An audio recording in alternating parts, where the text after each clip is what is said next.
Bien-aimés du Seigneur, bonjour et bienvenue à notre rendez-vous quotidien consacré à la méditation de la parole de Dieu. Nous sommes aujourd'hui le 25 novembre 2020. L'évangile est un extrait de Luc au chapitre 21, versets 12 et 19, et il parle des persécutions.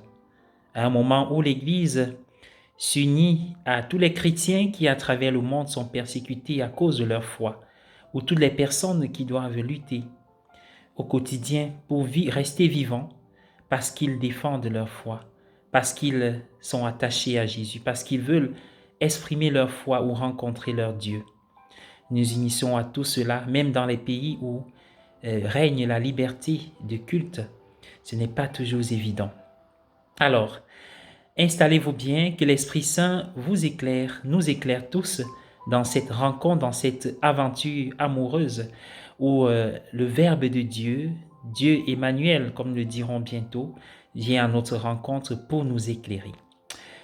C'est Mère Teresa qui a dit, qu'en nous appelant à participer à son œuvre, le Seigneur ne nous demande pas de réussir, mais il nous demande d'être fidèles. Dans la lecture de l'évangile de ce matin, Jésus brosse un tableau sombre de ce qui attend les disciples alors qu'il s'apprête à lui rendre témoignage. L'histoire qu'il raconte sur ce qui est à venir est tout sauf une histoire de réussite. Il parle de persécution, d'emprisonnement, de trahison, de haine des autres et même des membres de nos familles. Ce que le Seigneur cherche dans toutes ces expériences négatives est mentionné dans la dernière ligne de la lecture évangélique d'aujourd'hui. Nous instiguer à l'endurance ou la persévérance.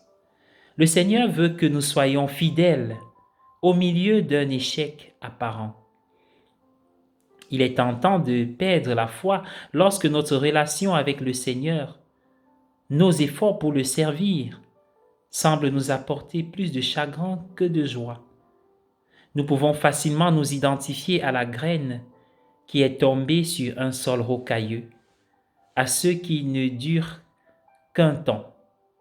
Puis, lorsque les troubles ou les persécutions surviennent à cause de la parole, ils tombent alors immédiatement.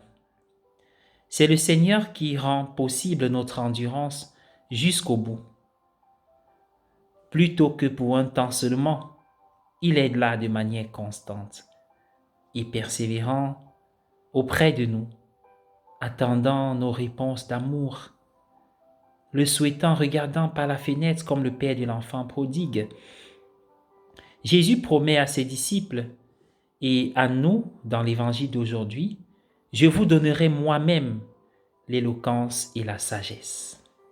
Dans les moments de lutte et d'échec, nous sommes invités à compter sur les ressources que le Seigneur nous donne, afin que nous puissions endurer jusqu'au bout, et pas seulement pendant un certain temps. Amen. Je vous invite à prier avec moi, au nom du Père et du Fils et du Saint-Esprit. Amen. Seigneur, je t'offre mes croix, mes blessures, mes persécutions. Je t'offre toutes les formes de mauvais traitements que j'ai subis. Pour ces petites injustices, je te supplie de m'accorder ta miséricorde, même pour celles que moi-même j'ai infligées aux autres, consciemment ou non. Et quand la haine des autres me cause beaucoup de peine, je prie pour pouvoir persévérer dans ta grâce splendide, ta grâce merveilleuse, ta grâce inépuisable. Aide-moi, Seigneur. J'ai confiance en toi. Ne me laisse pas. Amen. Au nom du Père et du Fils et du Saint-Esprit. Amen.